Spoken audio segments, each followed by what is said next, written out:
નમસ્કાર દર્શક મિત્રો, બેનિફિટ ન્યૂઝમાં આપનું સ્વાગત છે. હું છું હરેશ ઝાલા. આજે આપણે વાત કરવાના છીએ ગુજરાત પોલીસ અને પોલીસિંગની.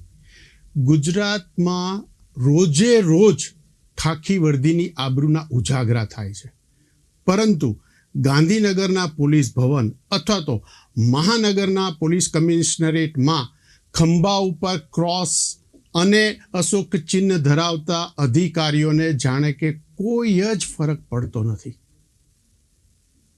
એવું લાગી રહ્યું છે કે ગુજરાતના પોલીસ ફોર્સમાં કોઈ પણ અધિકારીનું કોઈ નિયંત્રણ નથી. સવાલ એ છે કે શા માટે કોઈ અધિકારીને આ ફોર્સમાં પુનઃ એક વખત ડિસિપ્લિન સ્થાપવામાં રસ નથી, કે આ પોલીસ ફોર્સમાં જે ઉધઈ લાગી ગઈ છે એ ઉધઈ નાબૂદ કરવામાં રસ નથી, અથવા તો પોલીસ ફોર્સની અંદર જે નબળાઈઓ આવી ગઈ છે એ દૂર કરવામાં કેમ રસ નથી. કેમ આવો શક થાય છે કે શંકા થાય છે? બે તાજા ઉદાહરણ જોઈ લઈએ. આ દાખલા સમજવા માટે પૂરતા છે. અમરેલી પોલીસે લેટરકાંડની તપાસમાં વફાદારીનો અતિરેક કર્યો, પરિણામે છાપ એવી ઉપસી કે પોલીસ રાંધવા ગઈ લાપસી અને થઈ ગઈ થૂલી. એમાં એક દીકરીની ઇજ્જત પણ દાવ પર લાગી ગઈ. આ આખી વાત એટલી હદે વણસી કે ભાજપના સિનિયર નેતા દિલીપ સંઘાણીએ મેદાનમાં ઉતરવું પડ્યું. વાતને વાળવા એમણે દીકરીને નોકરી અપાવવાની ખાતરી આપવી પડી. હજી આ ઘટનામાંથી પોલીસ બહાર આવે એ પહેલાં તો અમદાવાદના એસજી હાઈવે પર એક બીજી ઘટના શુક્રવાર સાંજે ઘટી.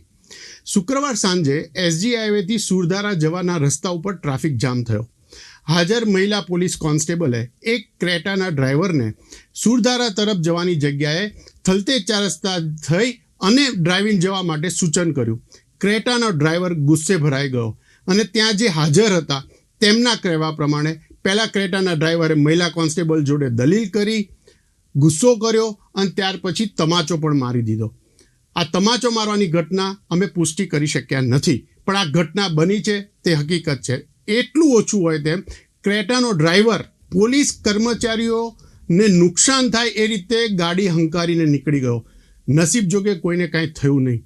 આ પોલીસની નબળાઈ નથી તો બીજું શું છે? આવી ઘટના વારંવાર બને છે. હવે એકલ દોકલ પોલીસ કોન્સ્ટેબલ ફરજ અદા કરતા ડરે છે. ડ્રાઈવના નામે શિયાળના ટોળાની જેમ પોલીસ કોન્સ્ટેબલના ટોળા ઊભા રહી ટ્રાફિકના નિયમોનું પાલન કરાવે છે. નાના નાના ટુ વ્હીલરવાળાને પકડી સંતોષ માની લે છે. લક્ઝરી ગાડીવાળાને તો તે હાથ પણ અડાડી શકતા નથી. वाला मरता है तो लोग उल्टा खुश होते हैं, कहते हैं कि अच्छा हुआ एक घूसखोर कम हुआ. જાણો છો કેમ? કારણ કે પોલીસ વિભાગે રાજનેતા કે સત્તાધીશો સામે ઢીચણે ટેકવી દીધા છે. ક્યાંક ઉદ્યોગપતિ, વગદાર, આર્થિક તાકતવરોને પગચંપી કરવા માંડ્યા છે. એટલે આમ માણસોને એવો અહેસાસ થવા માંડ્યો છે કે પોલીસ વિભાગ તેનો ગુસ્સો, ફ્રસ્ટ્રેશન હવે ગરીબની જોર ઉપર જ કાઢશે. जहां मिनिस्टर लोग मेरे पीछे और पुलिस लोग मेरे जेब में रहते हैं. ગુજરાતના પોલીસ ફોર્સમાં ઉચ્ચ પદ પર બેઠેલા અધિકારીઓની યાદ અપાવી દઈએ કે તમારા ફોર્સમાં ભૂતકાળમાં કેવા અધિકારીઓ થઈ ગયા, કેવા કર્મચારીઓ થઈ ગયા કે જેના કારણે પોલીસની ધાક હતી. બે ઉદાહરણ. કોમી રમખાણ સમયે રાજ્યના મુખ્યમંત્રી ચીમનભાઈ પટેલ ગોધરાની મુલાકાતે હતા અને એમના કોન્વોય સામે એક ખૂબ મોટું ટોળું આવી ગયું હતું. તે સમયે તેમના સાથે પોલીસ અધિકારી પીકે દત્તા હતા. એક ખાલી અધિકારી પીકે દત્તા એમનું બેટન લઈને રસ્તા પર ઉતર્યા અને 200નું ટોળું વિખેરાઈ ગયું હતું. આવી જ એક ઘટના 90ના દાયકામાં સુરતમાં બની. હીરા ઉદ્યોગમાં મંદી આવી અને રત્ન કલાકારોને પગારને લઈને રસ્તા પર ઉતરી આવ્યા. વરછા રોડ પર પથ્થરમારો શરૂ થયો. વરાછા પોલીસ સ્ટેશનના અધિકારીઓ, કર્મચારીઓ, આજુબાજુના પોલીસ સ્ટેશનના અધિકારી કર્મચારીઓ આ ટોળાને નિયંત્રણ કરવાની કોશિશ કરતા હતા, પણ સફળતા મળતી નહીં હતી. ત્યાં એમની મદદમાં સુરત ક્રાઇમ બ્રાન્ચની ટીમ આવી ગઈ.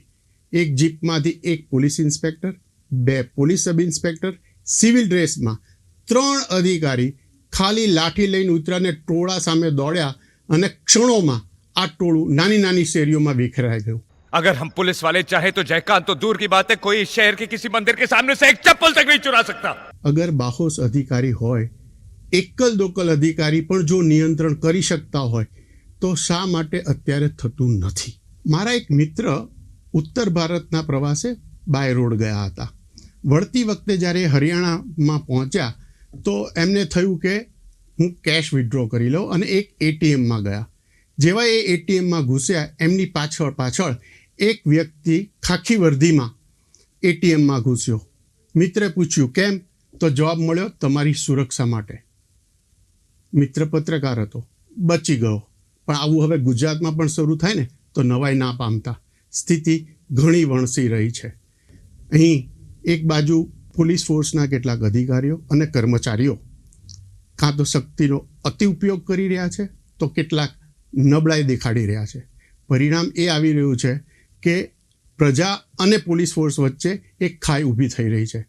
જો આ ખાઈ પૂરવામાં નહીં આવે તો આવનારા દિવસોમાં સ્થિતિ વધુ કથળી શકે એમ છે. એક સમય એવો ના આવે કે એક બાજુ પોલીસના ટોળા હોય અને બીજી બાજુ નગરજનોના ટોળા હોય. આ સ્થિતિ ન ઉપજે એ માટે થઈને જાગ્યા ત્યારથી સવાર. બેનિફિટ ન્યૂઝ પર આવા જ વિશ્લેષણો જોતા રહેશો benefitnews.in પર.